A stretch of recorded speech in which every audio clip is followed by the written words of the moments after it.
Tuh, ini terlanjur cinta. Atau bisa juga judulnya cinta yang gila-gilaan. Waduh, ini udah ekstrim banget nih. Ya, Yohanes 3 ayat 16. 1, 2, 3. Karena begitu besar kasih Allah akan dunia ini, sehingga ia mengaruniakan tunggal, tidak binasa. Tuh, jadi dia lebih sayang manusia daripada dia sayang dirinya sendiri. Saya hari ini akan mendekati Bapak Ibu pengertian Alkitab dengan pengertian bukan hanya dengan logika, tetapi saya akan mendekati pengertian ini secara pakai perasaan. Jadi Bapak Ibu, ada satu waktu di awal penciptaan itu, waktu Tuhan sudah menciptakan semua, di situ ada tanaman yang khusus di tengah, itu ada dua. Pohon kehidupan dan pohon pengetahuan yang baik dan jahat. Yang tidak boleh dimakan adalah dua-duanya atau cuma satu? Satu, yaitu apa? Pohon pengetahuan baik dan jahat. Pohon kehidupan boleh enggak? Boleh. Nah, di sini kemudian Tuhan berkata kepada manusia itu, "Hai Adam, semuanya yang di tempat ini boleh kamu makan. Boleh makan sawo, boleh makan jagung, makan anggur, makan apa? Pete boleh, jengkol boleh, pokoknya sing ada di sini kamu boleh makan semua." Tapi Tuhan bilang begini, satu aja saya minta, jangan makan buah ini. Mungkin ada yang bertanya-tanya, kenapa buah itu diciptakan? Kok diciptakan tapi nggak boleh dimakan? Biasanya manusia itu kalau dilarang justru dilakoni. Pasti begitu. Dilarang justru itu yang ditabrak. Ya, larangannya ditabrak. Ini dia. Mungkin ada yang bertanya, tapi kenapa itu diciptakan? Dan waktu berapa bulan lalu saya pernah jawab, alasan saya kenapa itu diciptakan, karena Allah ingin juga merasakan nikmatnya ketika dia bertemu dengan Adam dan Hawa, dia juga ingin makan buah kesukaannya dia. Loh, di mana ayatnya bahwa itu adalah makanan buahnya Allah? Ada ayatnya. Coba kita buka. Kejadian 3. Ayat 2. Kejadian 3 ayat 2. Sudah ketemu semua? Amin? Oh cepat langsung. Lalu saut perempuan itu kepada ular, buah pohon-pohonan dalam taman ini boleh kami makan. 3. Tetapi tentang buah pohon yang ada di tengah-tengah taman, Allah berfirman, jangan kamu makan, ataupun raba buah itu nanti kamu. Tapi ular itu berkata, sekali-kali kamu tidak akan mati. Tetapi Allah mengetahui bahwa pada waktu kamu memakannya, matamu akan terbuka dan kamu akan menjadi, ini. Menjadi ketika kamu makan buah ini, kamu akan menjadi seperti Allah. Kata kamu akan menjadi seperti Allah, berarti saya mempunyai kesimpulan sementara. Jadi Adam melihat sebenarnya, ya waktu Allah datang, kok Allah makan itu ya? Makanya dia punya pemikiran, kalau saya makan buah ini, betul yang dikatakan iblis. Kok setiap Allah mengunjungi saya, kok Allah makan buah ini? Makanya iblis menggunakan apa yang sudah dilihat manusia, melihat Allah melakukan itu terus menerus. Kalau kamu makan ini jadi pinter, kalau makan ini kamu jadi seperti Allah, kalau kamu makan seperti ini kamu jadi hebat. Dia lihat Allah sedang memakannya, makanya iblis menggunakan cara ini, pendekatannya kepada Adam ini. Kalau kamu makan, kamu akan seperti Allah. Kenapa seperti Allah? Karena Allah memakan buah yang itu.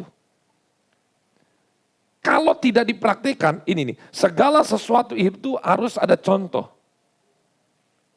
Lihat sini.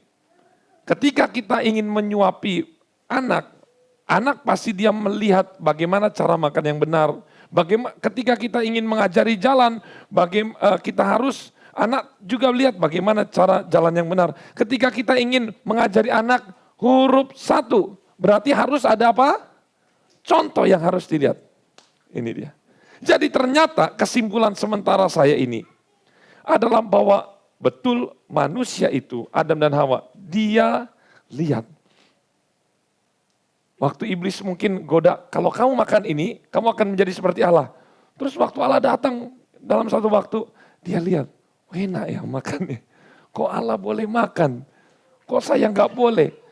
Kenapa boleh makan? Saya tanya, kalau Allah munculkan pohon ada buah, berarti kalau buah itu fungsinya untuk diapa?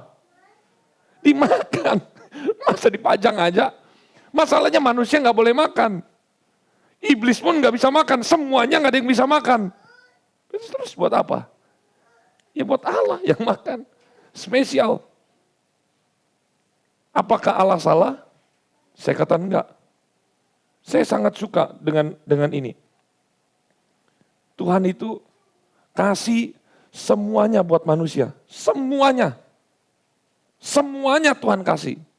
Tapi Tuhan cuma minta satu, ini saya titip, ini aja saya mau, jangan dimakan ya, buat saya aja. Karena kamu belum dewasa, lihat pengetahuan baik dan jahat. Jadi manusia itu pada waktu itu belum tahu mana yang baik yang jahat. Taunya sama seperti bayi, tahu seperti anak kelas 1 tahun, 2 tahun, dia nggak tahu mana yang baik, mana yang jahat tuh. Jadi apa kelebihan daripada tidak tahu yang baik dan jahat? Enjoy. Berarti apa? Tidak ada kejahatan. Kalau dia tidak tahu baik dan jahat, berarti tidak ada kejahatan. Berarti semuanya adalah baik. Kenapa Tuhan memakan itu? Karena Tuhan bisa mengontrolnya. Tuhan punya hikmat, ada baik, ada jahat. Lihat di sini. Ketika Tuhan tahu ada baik dan jahat, sebagai Tuhan yang sudah punya kedewasaan penuh, orang yang tertua di muka bumi atau di sejagat raya, dia bisa menguasai dan mengendalikan. Tetapi ketika manusia yang masih dalam pertumbuhan, dia makan buah itu bukan dalam porsinya. Sama aja seperti anak kecil, baru umur seperti anak saya, Josh begini, langsung dikasih mobil sport. Ayo, gegas. Langsung kemana? Jalan sepanjang misalnya. Ayo. Apa yang terjadi? Tabrakan. Itu nggak bisa. Belum porsi yang tepat. Makanya tontonan juga apa semua segala macam itu ada aturan mainnya. Allah baik, tetapi Allah tahu mana yang tepat untuk kita makan, mana yang belum tepat untuk kita makan. Oleh karena itu juga Allah akan memberkati kita itu selalu tepat sesuai porsi kita. Amin. Gak mungkin anak yang baru lahir langsung dikasih makan tiwul atau jagung, beras jagung, apa segala macam, apalagi dikasih apa? Jagung digoreng itu apa namanya? Bukan popcorn, bukan, masih jagung. Marning, iki makanan buat kamu. Wah, gak bisa. Tuhan lebih tahu. Kemudian, ini. Konsekuensinya dari ketika dia makan buah itu, Tuhan berkata, ketika kamu makan buah ini, kamu akan mati. Tetapi, kita lihat Kejadian 3 ayat 8 sampai 9. Ketika manusia sudah makan, baik Adam dan Hawa itu makan sama-sama, lihat. Konsekuensinya lihat di sini. Ketika mereka mendengar bunyi langkah Tuhan, Allah yang berjalan-jalan dalam taman itu pada waktu hari sejuk. Bersembunyilah manusia dan istrinya itu terhadap Tuhan Allah di antara pohon-pohon dalam taman. Manusia yang tadinya ketika dikunjungi bapaknya, ciptaannya, kalau kayak anak kecil ketemu bapaknya pasti bawa mainan, bapaknya pasti bawa hadiah, itu pasti dia menantikan dengan sukacita. Tapi tiba-tiba bapaknya datang, iki kok anakku nggak ada, ngumpet, pasti lagi melakukan kesalahan. Rata-rata gitu, ini secara bawaan. Adam dan Hawa tidak diajari untuk bersembunyi. Ingat, tidak pernah. Kalau kamu lakukan kesalahan kamu bersembunyi, enggak pernah. Tapi dosa ini menjadikan orang yang berani menjadi penakut. Makanya Bapak Ibu penakut, misalnya ketemu setan apa semua, takut. Takut itu bukan berasal dari Tuhan. Saya juga takut. Makanya kita perlu belajar bagaimana menjadi orang-orang yang berani. Apalagi melawan iblis. Banyak orang yang takut karena dia tidak tahu pengetahuan tentang Alkitab. Bagaimana caranya mengalahkan iblis. Tetapi ketika kita belajar, saya yakin kita tidak takut lagi. Kemudian, tetapi Tuhan Allah memanggil manusia itu dan berfirman kepadanya, di manakah engkau?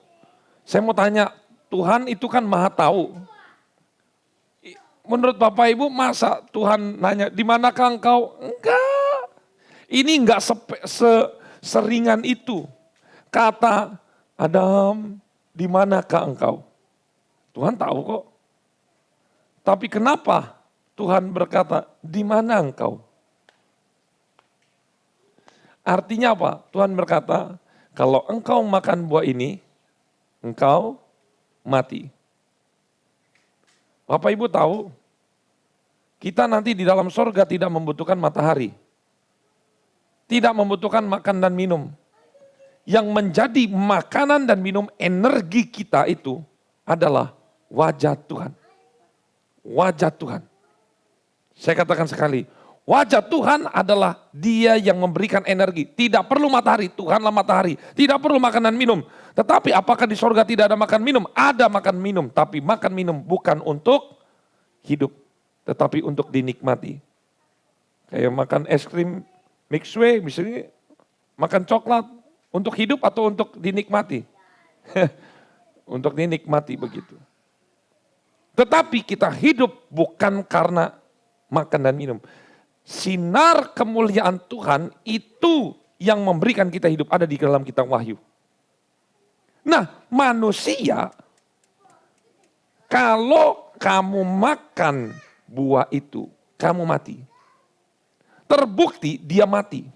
Karena manusia ini sudah tidak bisa melihat Allah. Allah nyari, di mana kamu? Manusianya juga takut ketemu Tuhan. Lihat, yang tadinya tidak takut ketemu, menjadi takut. Sumber kehidupan yang tadinya dekat menjadi putus. Saya katakan inilah pemutusan hubungan. Ini kematian, harusnya mati Bapak Ibu. Karena upah dosa mati, harusnya mati. Ini harusnya mati. Konsekuensinya mati. Tetapi karena begitu besar kasih Allah akan dunia, ini saya umpamakan Tuhan kasih, kalau giro itu apa ya? Giro mundur, berarti giro, pernah dengar kata giro, jadi ngutang di sini bayarnya belakangan. Pernah dengar ya? Betul ya? Betul ya? Anggapan ini Tuhan ini sedang kasih giro DP di depan, ya kasih perjanjian, bayarnya belakangan. Dan yang mati menjadi tanda pertama kali, Kejadian 3 ayat 21. Coba lihat sini. Kejadian 3 ayat 21. Dan Tuhan Allah membuat pakaian dari kulit binatang untuk manusia. Tuh, padahal manusia sudah ditutupi dengan daun ara. Tetapi kenapa ayat 21 ini Allah membuat pakaian dari kulit binatang? Artinya apa ini? Ada darah yang keluar. Kulit binatang, masa tiba-tiba ujuk-ujuk ada kulit nganggur? Enggak. Belum ada kematian. Ingat, di Taman Eden semuanya kekal hidupnya. Semua saya nggak tahu, itu nggak diceritain apakah binatang juga kekal, saya nggak tahu. Tapi belum ada kematian diceritakan di situ. Kematian pertama kali terjadi di Taman Eden adalah ketika manusia jatuh dalam dosa, yang harusnya manusia yang mati, binatang ini yang mati. Saya nggak tahu ini binatang apa. Ya, kemungkinan besar kalau kita hubungkan dalam perjanjian baru, anak domba. Berarti domba ini yang mati. Domba adalah gambaran Yesus. Yang lihat, upah dosa adalah maut. Nyawa ganti nyawa, darah ganti darah. Ketika manusia berdosa harus ada yang mati. Tapi karena saking terlanjur dia cinta sama kita, yang mati ini bukan manusia Bapak Ibu, binatang. Coba kurang apa lagi Tuhan kita itu. Tapi binatang ini nggak cukup. Mau beribu-ribu jutaan binatang, itu hanya mundur aja. Lihat, dari sejak Tuhan memberikan gambaran bahwa penebusan dosa sementara adalah dengan cara memotong. Lihat, pengorbanan yang dilakukan manusia kedua siapa? Oleh siapa? Anaknya Adam dan Hawa, siapa yang menyembelih lagi? Habel. Menyembelih apa?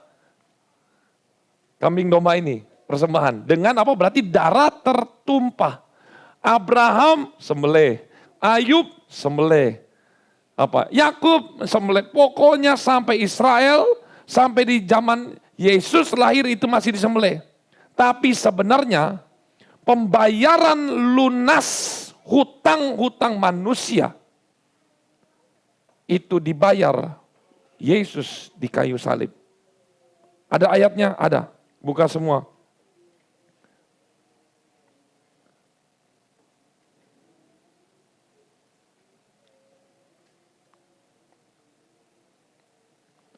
Iya. Saya sudah catat, bentar, saya lupa sedikit.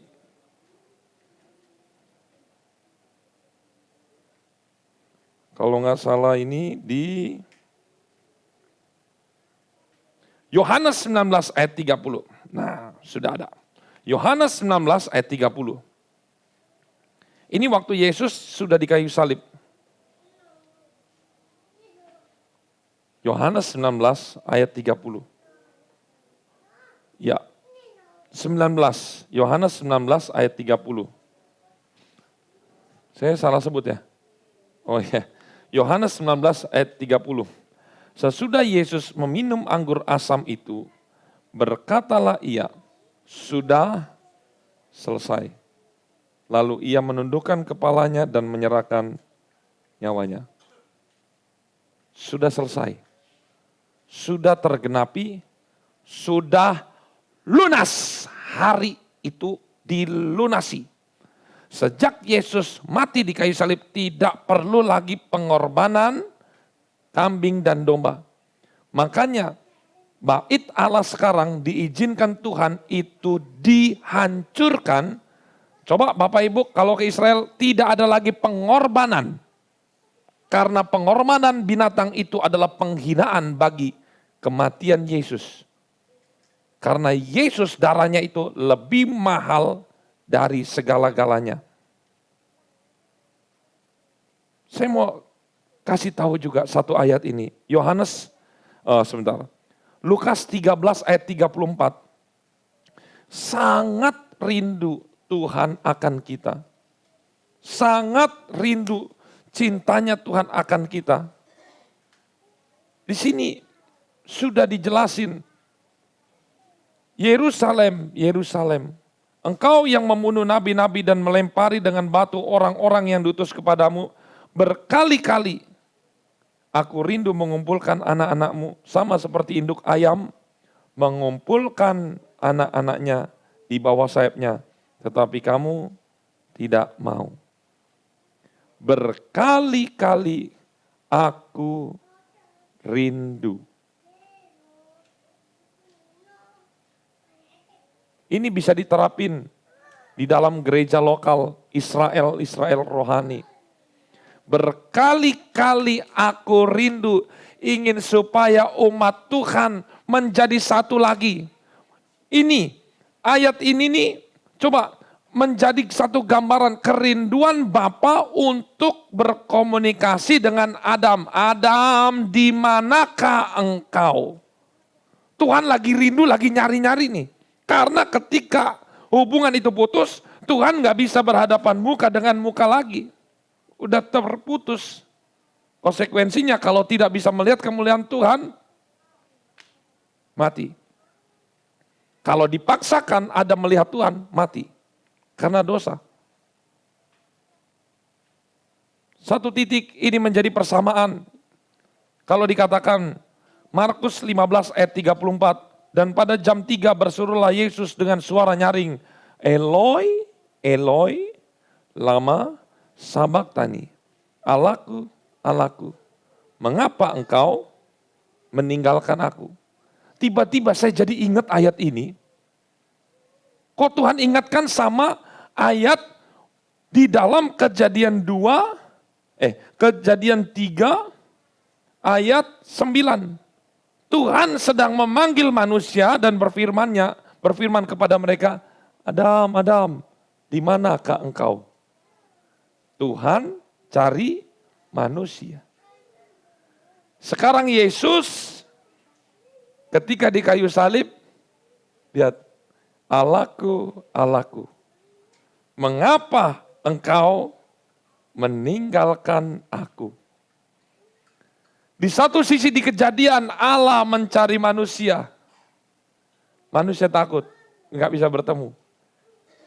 Waktu Yesus mati di kayu salib, sedang disalib, Yesus sendiri berkata, Allah, mengapa engkau meninggalkan aku? Tahu, karena Yesus harus menanggung seluruh dosa dari zaman ke zaman itu ditangguhkan ke dalam diri Yesus.